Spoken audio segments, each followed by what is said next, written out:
In this video, we are going to implement a fluid simulation in Julia that simulates the Kolmogorov turbulent flow with this beautiful isotropic turbulence that you can see here on the right in roughly 200 lines of code. So let's get started.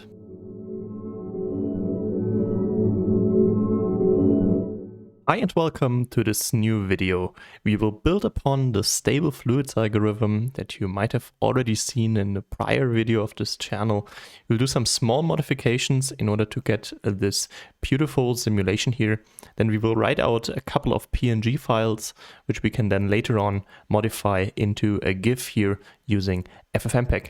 So let me close the preview and go to the code. And just for completion here, I've listed again the Navier-Stokes equation that we're going to use.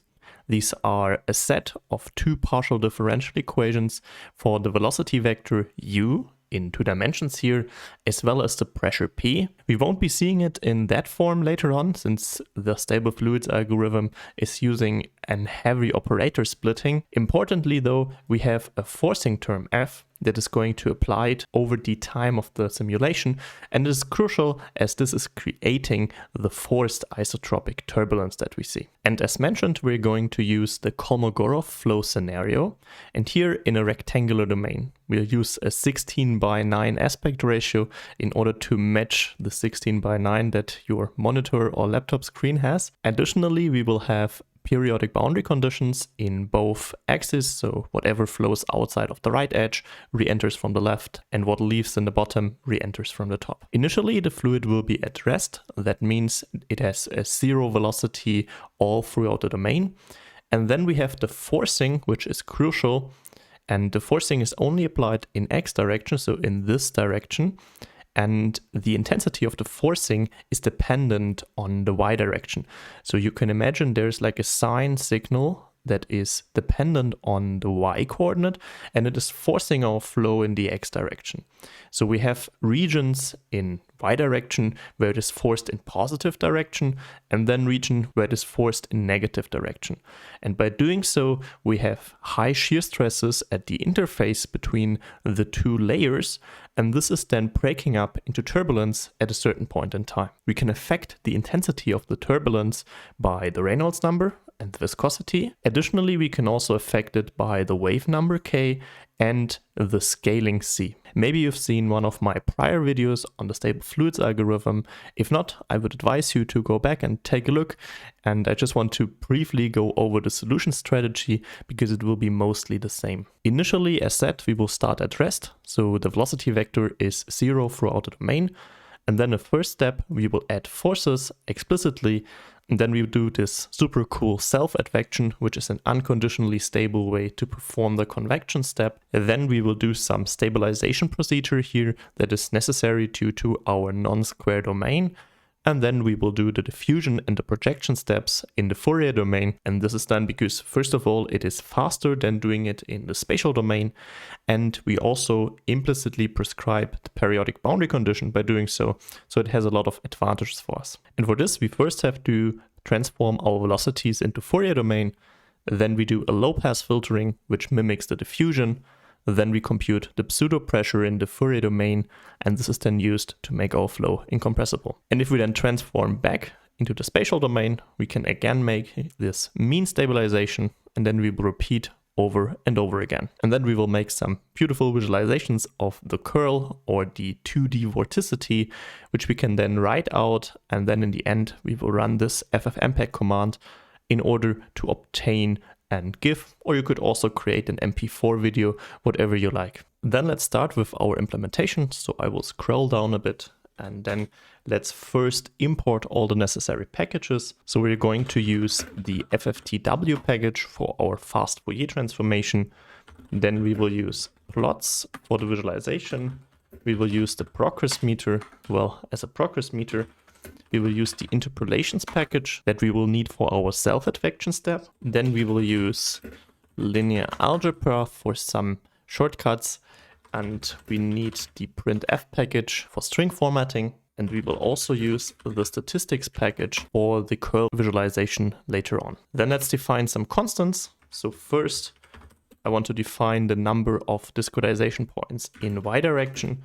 And here I want to use 360 points. Then I want to have an aspect ratio of 16:9. This will then also implicitly define the points in x direction. Then we have a kinematic viscosity of 1/1000. You could almost think of 1000 as the Reynolds number. It's a little fishy here since our domain is not square, though I think it's somewhere getting in this direction. Then we will consider a time step length of 0.001. And then for the simplicity, we will do 750 time steps. You can adjust that if you want to go further, do more simulation images, and also feel free to go higher here. If you have a beefy machine, you could easily go up to 1080 and maybe even a 4K resolution. And then we also have to define the forcing. And for this, I will have a forcing wave number of 8, which I think is, that's kind of my preferred wave number here.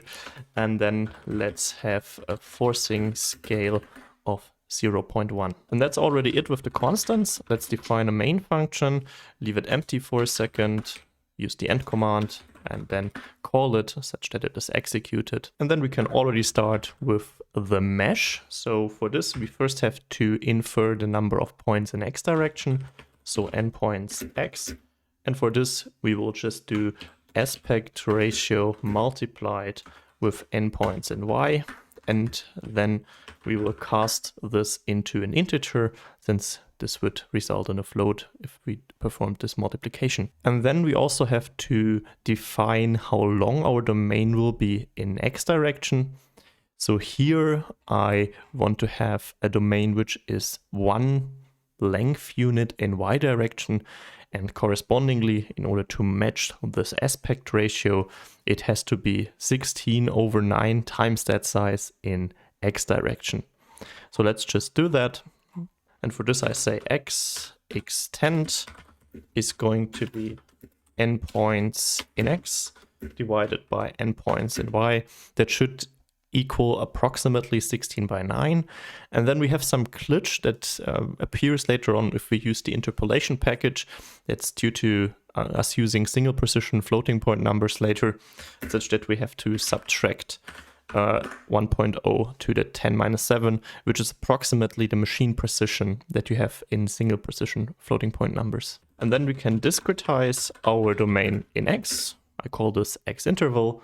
And here I want to use the range command to go from 0 to x extend, and I want to have endpoints in x there. And then we can do something similar in y direction. So let's do y interval is the range from 0 to 1 here, and we have a length of endpoints in y. And then we can mesh these two together in order to get our two-dimensional mesh. And I want to call that coordinates in x, which will be x for x in x interval, y in y interval. So we kind of have this nested list comprehension that will create a matrix for us, since the x component of the coordinates in our two-dimensional mesh will be a matrix, aka a two-dimensional array.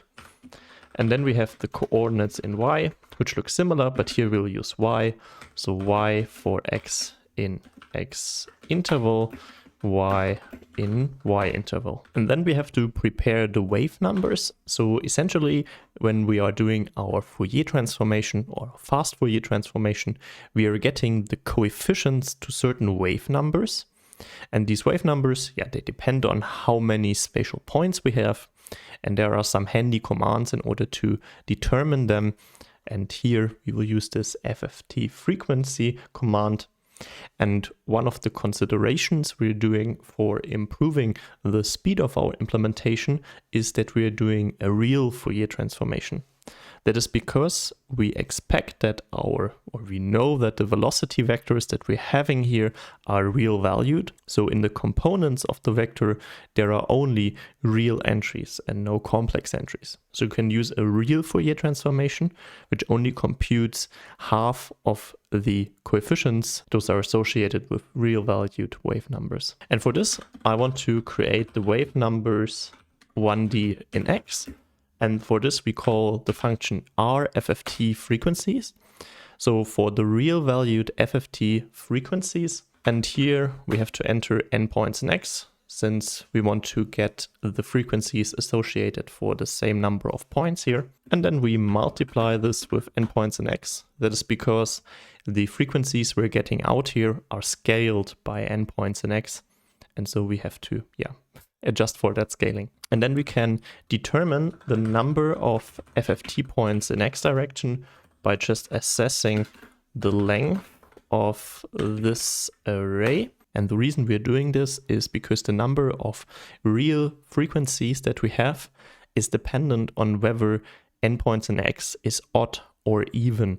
And so we can adjust for that if you want to modify the code yourself. In Y direction, we have to use the non-real version. So we have wavenumbers 1D in Y direction. And so we use FFT frequency on endpoints in Y, element-wise multiplied with endpoints in Y. And then we can also determine n FFT points in Y direction via the length command, so wave numbers 1dy. And the reason we can't use the RFFT frequency here is that later on, if we do our two-dimensional Fourier transformation, so over the two-dimensional mesh of velocity vectors that we have, only one axis can be used for a real Fourier transformation, and the other axes always have to be complex Fourier transformation. And that's why we're choosing the X direction, because we have more points in X direction than in Y direction. And then we can mesh these two together to get the X components of our wave numbers in a similar idea to the coordinates by saying kx for kx in wave numbers 1dx and ky in wave numbers 1dy. Maybe also fix that here. And I will just copy that line, and then we get the wave numbers in Y with a similar strategy. Then for our algorithm, we need the wave numbers norm. So essentially, since we have a two-dimensional field that we are transforming into our Fourier domain, we also have a two-dimensional wave number. And for this two-dimensional wave number, we can create the norm. And let's just do this and say wave numbers norm. And for this, we will do the norm, which is from the linear algebra package. And this norm is applied to the vector kx, ky. And we do again a nested looping here for kx in wave numbers 1dx and ky in wave numbers 1dy. Then let's take a look at how these wave numbers are used here. So we have them in this norm form and also in the squared norm form here. And this factor, this exponential factor, is constant throughout the simulation. So since the wave numbers do not change, the kinematic viscosity is fixed, as well as the time step length. So we can pre-compute this factor. Let's call it the decay. So the decay is going to be the exponential applied element-wise to the negative time step length, element-wise multiplied with the kinematic viscosity, element-wise multiplied with the wave numbers norm, element-wise squared. And then we also need the wave numbers norm by itself in a division later on, as you see here when we have some sort of like the normalized wave numbers. And since we're doing a division by the wave numbers norm, we could potentially run into trouble if one of the entries is 0. And it is indeed the case because we have one wave number that is 0. So let's just set this one to 1. That's just like a quick solution for this by saying the wave numbers norm indexed at is 0 element-wise applied to the wave numbers norm shall be element-wise 1.0, because if we then divide by this, we divide by 1 and don't change the value. The normalized wave numbers, so normalized wave numbers in X, which are the wave numbers in X element-wise divided by the wave numbers norm. And here you see that it's crucial that we don't have a 0 value there. And normalized wave numbers in Y are the same almost, so we divide again by the wave numbers norm. And then we also see that the forcing that we have here in X direction is also constant throughout the simulation. So we can also pre-compute the corresponding array. So let's say force in X direction is the forcing scale multiplied with the sign element-wise applied to the forcing wave number multiplied by pi multiplied by the coordinates in y direction. And here again, remind yourself, the forcing is in x direction. So in other words, it affects the x component of the momentum equations, but is dependent on y. So we kind of have like this sinusoid shape alongside y direction, which creates velocities moving in positive direction and negative direction, which yields these shear stresses that result in a turbulence that we want to see here. And now we have to do some little bit of an additional work in order to pre-allocate some arrays. So pre-allocate arrays, that is helpful for the computational performance later on.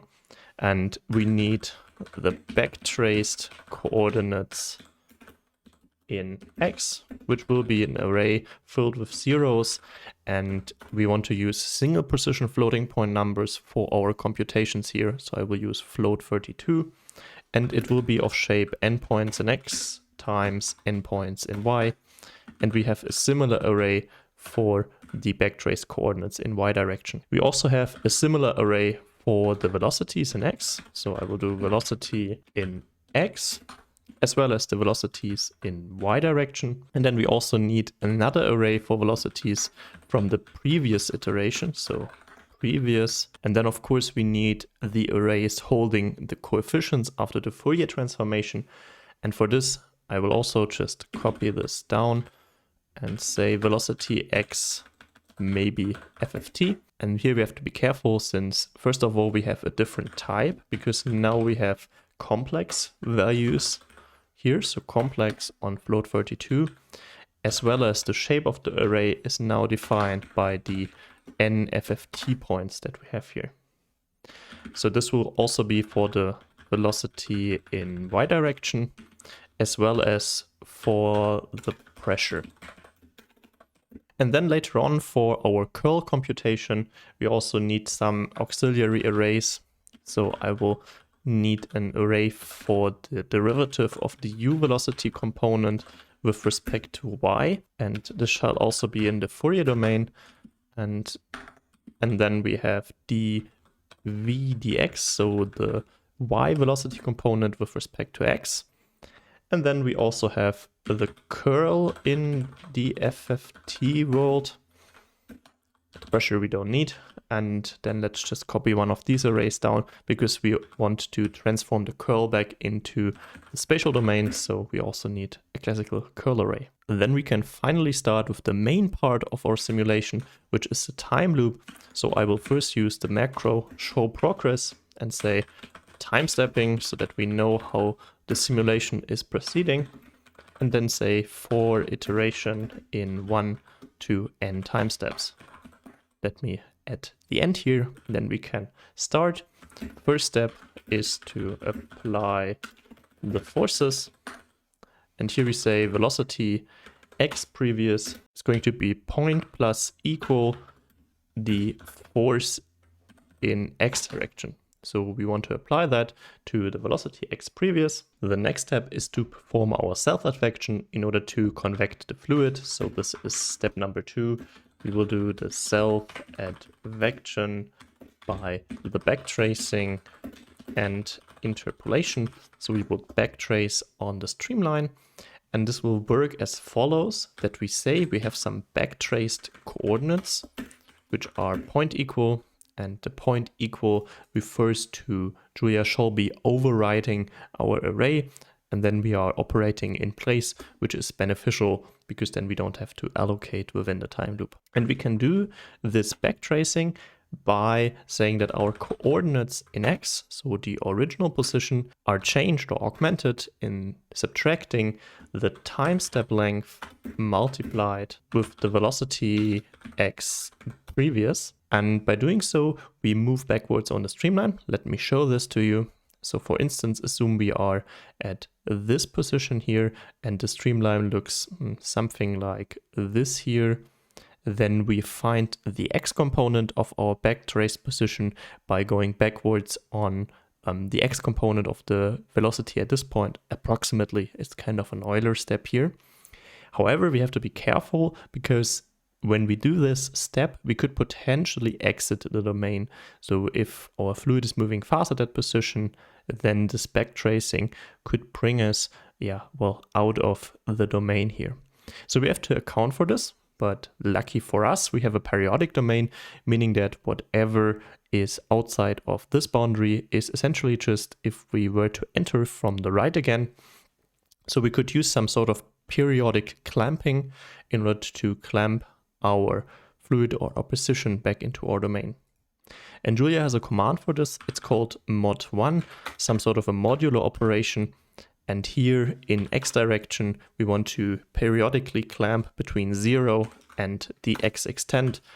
In our case, this will just be 16 divided by 9. Then we can do something similar in y direction by saying backtraced coordinates in y are the coordinates in y minus time step length, velocity y previous, and the y extent is of course 1 here. Well, and now we have our positions backtraced on the streamline, and we want to set the velocity at the original position now to be the value at this point.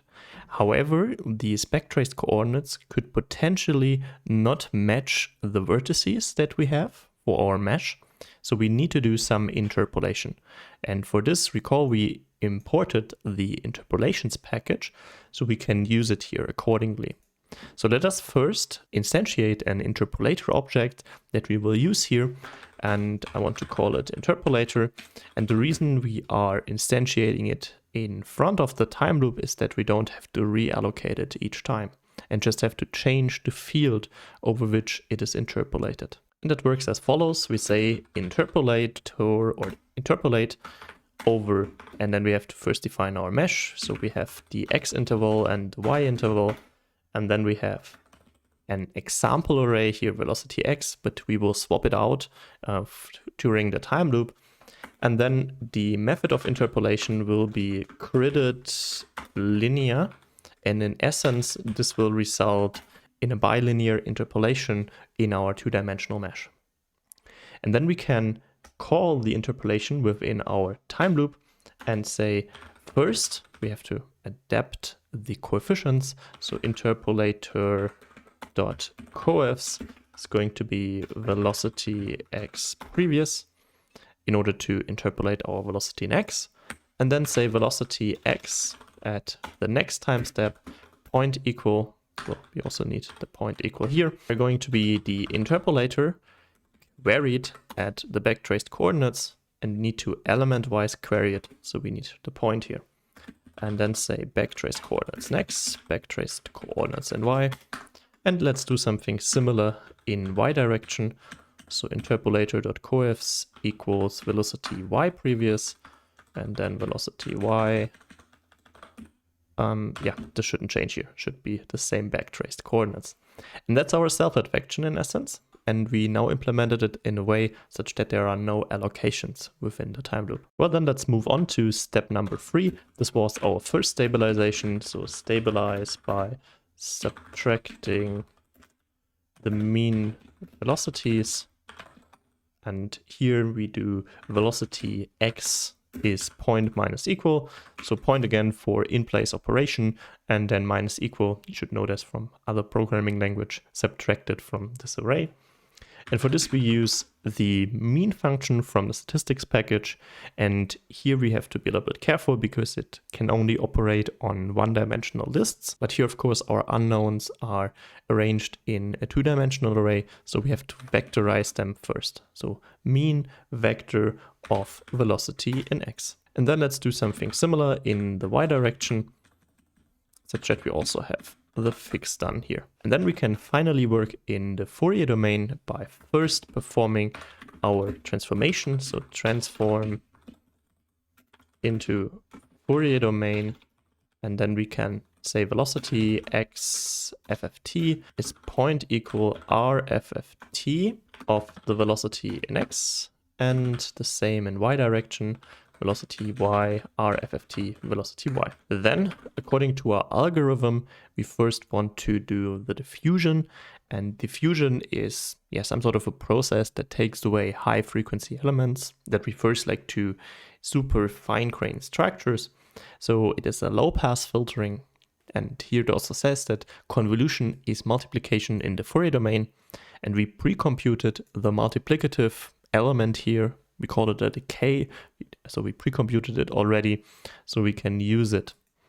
And that kind of works as follows. Or maybe first let me add the string here and say diffuse by low pass filtering. So we have the velocity xFFT is going to be point multiplication equal with the decay, and we have the same in y direction. Then next step is our incompressibility projection, and therefore we first compute the pseudo pressure by the divergence in Fourier domain, and for this we use the pressure FFT. And I'm pretty sure earlier in the video it should have just been pressure here. I had an error and I fixed it, but this is not part of the recording. So of course it should be the pressure or pseudo pressure in Fourier domain. And this one can be computed by help of our normalized wave numbers by saying velocity xFFT element-wise multiplied with the normalized wave numbers in x plus velocity yFFT element-wise multiplied with the normalized wave numbers in y. And this pseudo pressure will then help us to enforce the incompressibility. So this is step number 4.4. We project the velocities to be incompressible. So we have velocity xFFT is point minus equal pressure FFT, where is it? Here. Element-wise multiplied with the normalized wave numbers in x, and the same in y direction. And then we can finally transform back into the spatial domain. So transform back into spatial domain because we did the diffusion and the incompressibility projection in the Fourier domain due to simplicity, but we then want to work again in the spatial domain for the next iteration where we do the self-advection and the forces. So we say velocity x is going to be point equal the IRFFT, so the inverse real Fourier transformation on the velocity xFFT. But here we have to be careful. The real Fourier transformation or the inverse real Fourier transformation is not uniquely defined. That's because we are lacking some of the wave numbers which are associated with complex values in spatial domain. So we have to hint how many points it has in the axis over which the real Fourier transformation was done. And this is of course n points in x. And it is similar for the velocity in x, so it's applied to velocity y, for the velocity y. And here it is also the velocity x because both arrays have the same shape. Well, and then we have another stabilization. I will just copy what we had here. So let me copy that down and say that is step number 5. And then we can do the last step, which is to advance in time. So the velocity x previous is going to be point equal velocity x, and the same in y direction. And then the last step we have to do, or we can do optionally, is to visualize. So this is what we will do here. And it is quite pleasing to look at the curl. So let's compute the curl. And we can do that in Fourier domain by using the properties of derivatives there, by saying that du dy FFT is given as the imaginary unit, Im, element-wise multiplied with the wave numbers in y, because we want to take the derivative with respect to y, element-wise multiplied with the velocity xFFT, and we can get the derivative with respect to x of the y velocity component by essentially using wave numbers in x and the velocity yFFT. Correspondingly, the curl FFT is dv dx minus du dy FFT, and then we have our curl in FFT, so here we also need an inverse transformation again by saying curl is IRFFT on the curl FFT with the endpoints in X again. And then we can form a plotting. So we will use plots here by doing some heat map plot in order to visualize our two-dimensional field over the X interval, the Y interval. So these are the axes that we have. And then we want to visualize the curl, but we have to transpose it because heat map is working in a different convention regarding the axes.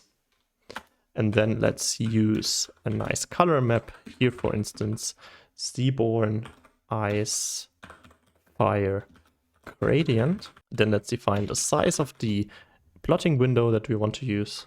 Maybe let me use spaces between the equals here. And here I want to use 1080p, so 1920 by 1080 pixels. And then I want to clamp the colors between -5.0 and 5.0. I don't want to use any axes. So we need axis equals false and show axis equals false and maybe some space here. It's just because I only want to visualize the array. We don't want any legend. We don't want any ticks. And I also want to have a margin as small as possible. So 0.0 plots dot millimeters. And then I want to annotate the image with the iteration we are currently in. So let's do annotations is going to be, well, first we need the location, and I want to have it 0.06 in X direction and 1.0 minus 0.06 in Y direction, and some text, so plots.text.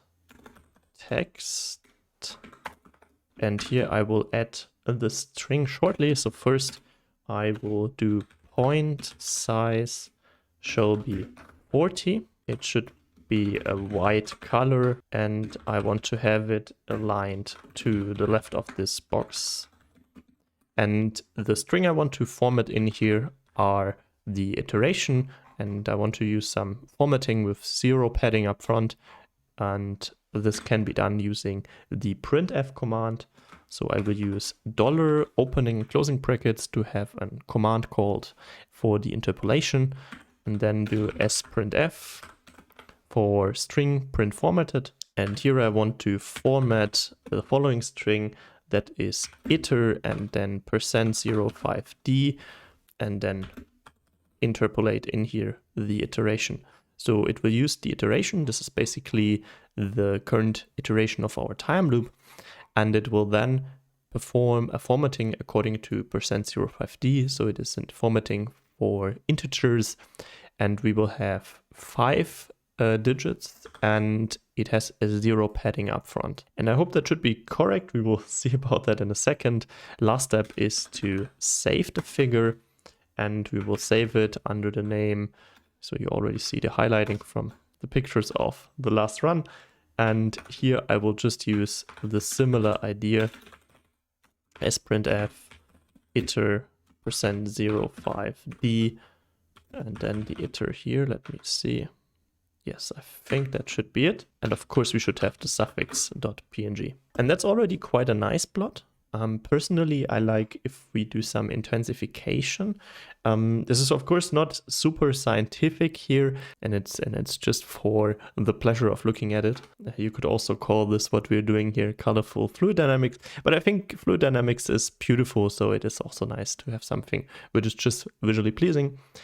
And for this, I want to do the following intensification by saying that the curl is given as the sine function, element-wise applied to the curl, such that we retain our sine, and then element-wise multiply with the square root of the absolute of the curl divided by the 80% quantile.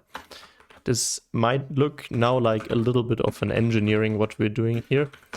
I figured this out as look kind of nice. You can also ignore that if you want to have the full or the correct curl value. You can always comment out that line. And here, similar to the mean function, the quantile function requires us to have only a one-dimensional list, so we will call the vector function on the curl array. Well, let's save the file, and then we can start executing our file. I hope it will work. Let's see. So Julia Kolmogorov Flow.jl. And let me see, well, we have the first error, probably not the last one here. Ah, okay, well, when we click on it, yes, I'm pretty sure my IDE VS Code did some auto imports here that I didn't want. Probably I haven't disabled that.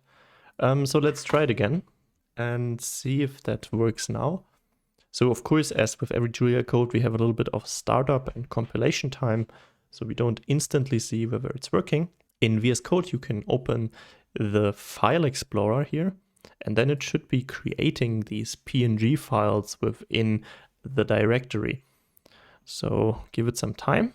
And here we go, we have another error. Let me check that real quick. Okay, well, it is, yeah, I forgot the dot here, of course. If we don't use the dot and we apply the square root to an array, then Julia, almost like MATLAB, will try to use the matrix square root. I hope that should be it. Let me run it again. Okay, well, I think that is making good progress. I see kind of this is not the formatting I want to use. I made an error here, but at least we can take a look. Okay, it does not work, so it seems to plot a white image. I will quickly fix that, and then I'm back with a solution. Okay, it seems that I found a solution. So first, let me fix the issue here with the wrong name. And then the problem was that we did this assignment here with the dots, which apparently has some glitches. I haven't fully figured out why it is the case. Maybe if there are some Julia experts, I would love to hear why in the comments. But what we have to do is that for the transformation into Fourier Domain, we have to remove the dot here. I think this is conflicting with the Fourier transformation. Additionally, the projection also has to be without the dot.